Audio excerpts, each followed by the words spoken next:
BRS పార్టీకి నిజంగా elections తర్వాత చూస్తే మీరన్నట్టు అష్టదిగ్బంధం అనుకోవచ్చు.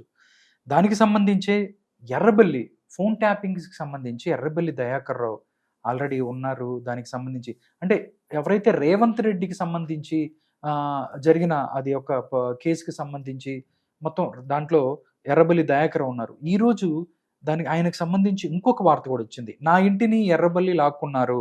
ఆయన బంధువు పేరిట రిజిస్ట్రేషన్ చేయించారు. పోలీసులతో కిడ్నాప్ చేయించి హింసించారు. అప్పటి టాస్క్ ఫోర్స్ డీజీపీ రాధాకిషన్ రావు, సిసిఎస్ ఏసీపీ ఉమామహేశ్వరరావు బెదిరించారు. సెంట్రల్ క్రైమ్ స్టేషన్లో థర్డ్ డిగ్రీ ప్రయోగించారు. 50 లక్షల నగదు వసూలు చేశారు నా దగ్గర నుంచి. సీఎం రేవంత్కు వ్యాపారి చరణ్ చౌదరి ఫిర్యాదు చేశారు. దుబాయ్ నుంచి ఈమెయిల్ చేశారు. దీనికి సంబంధించి ప్రభుత్వం సీరియస్గా తీసుకుంటుంది. దర్యాప్తు చేయాలంటూ డీజీపీకి కూడా ఆదేశాలు జారీ చేసింది. అష్టదిగ్బంధనం ఓన్లీ కేసీఆర్కి మాత్రమే కాదు, ఆయన శాఖలో పనిచేసిన మంత్రులు కూడా ఎవరైతే ఉన్నారో ఎర్రబెల్లికి సంబంధించి నా ఇంటిని లాక్కున్నారంటూ ఇలా ఇది జరుగుతున్నాయి. నిజంగా ఇవన్నీ బయటకు వస్తున్న పరిస్థితి అంటే నిజంగా బీఆర్ఎస్ పార్టీ ఏ విధంగా దీన్ని తీసుకోబోతుంది? దీని మీద ఫైట్ చేసే అవకాశం ఉందా? లేకపోతే 1, 2 అంటే చూడొచ్చు సార్, రోజుకొక కేసు, రోజుకొకటి బయటకు వచ్చిన పరిస్థితి. దీన్ని ఎలా చూడొచ్చు సార్? తేనెటీగల తుట్టె 10 ఏళ్లలో ఈ ఈగలన్నీ బాగా తేనె పెట్టే. ఇప్పుడు రేవంత్ ఎక్కడి నుంచో దూరంగా నుంచుని ఒక రాయి ఇసిరాడు దాని మీద. ఇప్పుడు ఈగలన్నీ బయటికి వచ్చేసాయి. ఇప్పుడు రేవంత్ ఇసిరిన రాయి దెబ్బకి బయటకు వచ్చినటువంటి తేనెటీగలన్నీ కూడా ఇక్కడ కేసీఆర్ని కొడుతున్నాయా, కేటీఆర్ని కొడుతున్నాయా, కవితను కొడుతున్నాయా, ఇప్పుడు ఈ ఎర్రబెల్లిని కొడుతున్నాయా? ఏంటంటే ఇప్పుడు ఫోన్ ట్యాపింగ్ కేసే తీసుకుంటున్నట్లయితే ప్రణీత్ రావు ఇవాళ రోజుకో రకమైనటువంటి కథనాలు ఇస్తున్నది. ఇవాళ కొత్తగా వచ్చిన కథనం ఏంటి? రవి పాల్, అతను ఒక టెక్నాలజీ ఏది ఐటీ నిపుణుడు. ప్రభుత్వ అధికారులు చేయాల్సిన ఏదైతే ఫోన్ ట్యాపింగ్లు ఉగ్రవాదుల మీద టెర్రరిస్టుల మీద చేయాల్సింది డైరెక్ట్ గా ప్రజాప్రతినిధి మీద చేశారు. సర్వర్లను తీసుకెళ్లి ప్రైవేటు ఇళ్లలో పెట్టుకున్నారు. దీనికి ఒక ప్రైవేట్ ఇప్పుడు ఒక న్యూస్ ఛానల్లో కూడా పెట్టినట్టుగా ఇప్పుడు రేవంత్ ఇంటినే వీళ్ళు ట్యాప్ చేశారు.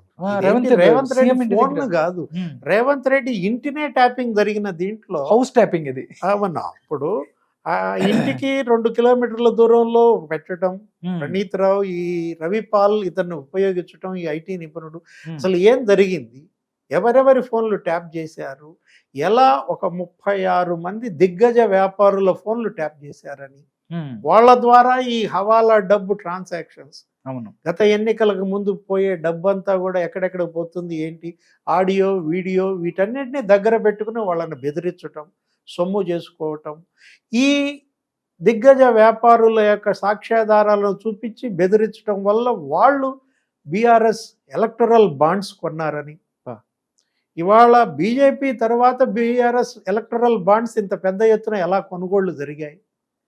వీటన్నిటికీ కారణం ఈ బెదిరింపులు, ఈ ఫోన్ ట్యాపింగ్. ఇట్లా ఎక్కడ నీకు అసలు ఎటు తిరుగుతుందో అర్థం కావట్లేదు. అసలు ఎటు నుంచి ఏది వస్తుందో తెలియని పరిస్థితి. ఇప్పుడు తీగ లాగితే ఏదో ఒక డొంక గదులుద్ది అనుకుంటే ఇక్కడ 100 డొంకలు గదులుతున్నాయి. ఏంటి ఇక్కడ మనం చూసినట్లయితే ఎక్కడ ఫోన్ ట్యాపింగ్, ఎక్కడ ఎలక్టరల్ బాండ్స్, ఈ లింక్స్ అర్థం కావటం లేదు. ఇవాళ మనం పర్వతగిరి దగ్గర ఒక వార్ రూమ్ పెట్టారని, అవును, ఈ ప్రణీత్ రావు అమ్మమ్మ ఊరు, మన ఎర్రబెల్లి దయాకర్ రావు వాళ్ళ ఊరు, అది వీళ్ళ మధ్య సంబంధం అంటూ ఒక క్వశ్చన్ అడిగారు ఎవరో మీడియా ప్రెస్ మీట్ లో ఎర్రబెల్లిని. రామ్ అసలు నాకేం తెలియదు, ప్రణీత్ రావు ఎవరో నాకు తెలియదు, వాళ్ళ అమ్మమ్మ ఊరు ఇక్కడ అయితే అవ్వచ్చు అన్నో ఏదో అన్నప్పుడు అసలు అక్కడ వార్ రూమ్ పెట్టడం ఏంటి? ఈ ఫోన్ ట్యాపింగ్. ఇప్పుడు ఇక్కడ ఈ దొరికినటువంటి కంప్యూటర్లు, హార్డ్ డిస్క్లు ఇవన్నీ కూడా ధ్వంసం చేసి అనంతగిరి కొండల్లో వేశారన్నారు. అక్కడ పోయి ఎతికితే ఏం దొరకల. ఇక్కడ నాగోల్ దగ్గర మూసి ఇక్కడ హార్డ్ డిస్కులు కొన్ని దొరికాయని. ఇలాంటి పరిస్థితుల్లో ఇప్పుడు మనం చూసుకున్న దాని ప్రకారం ఈ డబ్బు అసలు ఎంత హవాలా జరిగింది, గత 10 ఏళ్లలో ఏ విధంగా ఎవరెవరిని బెదిరించారు, ఎవరెవరి భూములు కబ్జా చేశారు. ఇప్పుడు ఈ చరణ్ ఇతను చరుణ్ చౌదరి అవును. ఇతను ఈయన ఎక్కడో ఇతర దేశాల నుంచి మెయిల్ చేశాడు. ఇలాంటివి వేలు, కోకొల్లలో. ఇలాంటివి ఇది ఒక కేసు కాదు. హ్మ్. ఇలాంటివి వేలల్లో ఉన్నప్పుడు ఒక్కొక్కటి బయటకు వస్తాయి. ఎందుకంటే ఇవాళ ఒక భయం పోయింది. ఏది ముఖ్యమంత్రి కేసీఆర్ కాదు, ఇవాళ ముఖ్యమంత్రి రేవంత్ రెడ్డి. రేవంత్ రెడ్డి హయాంలో తమకు న్యాయం జరుగుతుంది. ఇతను అవినీతి పైన ఇవాళ మోడీ ప్రభుత్వం, రేవంత్ రెడ్డి ప్రభుత్వం ఇవాళ కేసీఆర్ బీఆర్ఎస్ అవినీతిని బయటకు తీస్తున్నారు. కాబట్టే బాధితులంతా బయటకు బయటకు వస్తున్నారు. వస్తున్నారు. వాళ్ళకి జరిగిన అన్యాయం పైన ఫిర్యాదులు పంపుతున్నారు.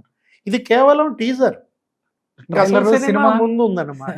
ఎందుకంటే ఇంకా రాబోయే కాలంలో ఇలాంటి చరణ్ చౌదరులు ఇంకెంతమంది అందరూ. బయటకు వస్తారో, ఏ ఏ మంత్రి ఎక్కడెక్కడ ఎంతెంత కూడబెట్టాడు, ఎవరెవరి దగ్గర ఎంతెంత వసూళ్లు చేశారు, ఎవరెవరి స్థలాలు కబ్జా చేశారు, వరుసపెట్టి మొత్తం మంత్రులంతా కూడా బయటకు వస్తున్న పరిస్థితి.